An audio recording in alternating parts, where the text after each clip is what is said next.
Hello guys, Winston here. Today I am going to MakerFaire with friends. Hi. And maybe we'll vlog about it.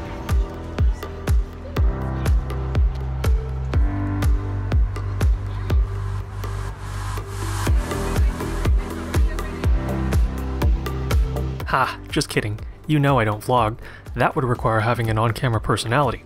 Also, I'm quite late to the party with a MakerFaire video, and so many other people have done it already and beaten it to death that there's very little point in even trying. So I'm going to take a little bit of a different approach today.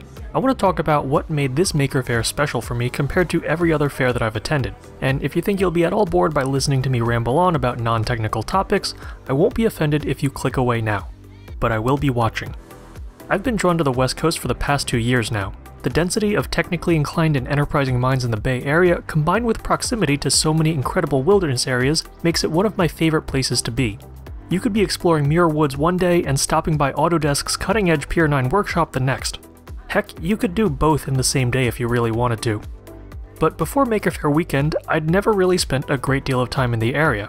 I never got a feel for what it was like to live here. I was only ever just passing through. So for me, MakerFaire weekend was my chance to see if the Bay Area was really as special as I'd imagine it to be. The reason I care, of course, is that I want to move out of New Jersey to somewhere that's both a technology and innovation hub, and also within a couple hours of the epic wilderness. The Bay Area is at the top of my list, followed by Colorado, Oregon, and really any other maker haven west of the Rockies. But that is many, many months, if not years down the road for me. Let's get back to MakerFaire. The setting and the events of the fair were amazing. The machines were bigger, there was more free food, and the organization of the zones felt so much less haphazard than at New York, where the fairs wrapped awkwardly around the Hall of Science. The tent housing all the makers and creators was huge, and so much less claustrophobic than its counterpart on the East Coast. Also, the weather was consistently beautiful. But that's not what really struck me. When I was exploring MakerFaire in New York in the past years, it was usually just me and maybe a friend or two browsing the new gadgets on display. I felt like I was just window shopping. It was a slightly disconnected and impersonal experience. But the Bay Area MakerFaire was completely different for me. For starters, I had the fantastic company of the guys and gals at Carbide 3D, I got to meet the Torrance team, and we all had a good time. Second, the number of makers I got to say hi to was off the charts. At one point, I was chatting with Edward Ford, who spots Ben Heckendorf strolling by, so he snags him to say hi and shoot the breeze. Moments later, Joseph Prusa drops in to give Ben a ribbing, and meanwhile, I'm standing in this growing circle of maker superstars trying to keep my jaw off the floor. At multiple points throughout the day, I caught glimpses of April Wilkerson and Laura Kampf, and attended a talk by Grant Imahara, witnessed Adam Savage's Sunday sermon, and snagged a picture and a pencil from Bob Claggett. How cool is that? Listening to these people talk and hearing their stories gives you a subtle insight into what they do and why they do it. It raised my respect for these folks to a new level, and they're as cool in person as you'd imagine from their videos. And it's not just the famous makers that were cool to meet. A couple of you randomly approached me throughout the weekend to say hi, which, for starters, is amazing. I was grabbing ice cream with my travel buddy when someone tapped me on the shoulder asking if I was Winston. First off, thank you, Elliot, for making me look internet famous in front of my friend. And secondly, I did indeed stop by Alan Steele on your suggestion. Really cool place. I wish I had room in my bag to bring home a couple pieces of brass, but I was already loaded up with chunks of aluminum from JPL Richard. Richard, I still owe you a beer. But even better than the cool factor of getting called out randomly in an ocean of strangers was having a dialogue with you guys. Learning about how I may or may not have helped you and what you guys are working on is just really rewarding. And then there's the general atmosphere. One project in particular really stood out to me, the Luminescent Grand. Not because of its technical achievement or complexity, but for what it represented. It was a place where people could just walk up and share a short melody without judgment from others. In fact, it was encouraged. It was here that I had a moment to consider the power of music as a universal language and lament my lack of proficiency in that area. It was a beautiful moment of reflection, shattered by literally scores of kids all playing Fur Elise.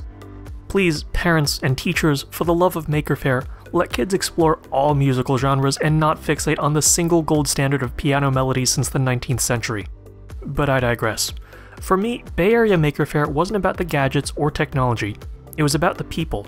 Connecting, learning, and drawing energy from everyone's enthusiasm, which was an experience unlike any other. Somewhat tangentially, this trip was also sort of a tipping point with my main channel. Funny story, I was at the airport getting ready to fly to California when a fellow waiting next to me struck up a conversation after watching me set up a time-lapse on my GoPro. Turns out he's a photographer, professionally I might add, but also a maker with a small side production venture. As soon as I heard that, I was like, well, have you considered getting a CNC? Turns out he had thought about it before, and through our back and forth, I got a feel for where he was in his market research, what his concerns were, and where he was or wasn't familiar with the CNC process.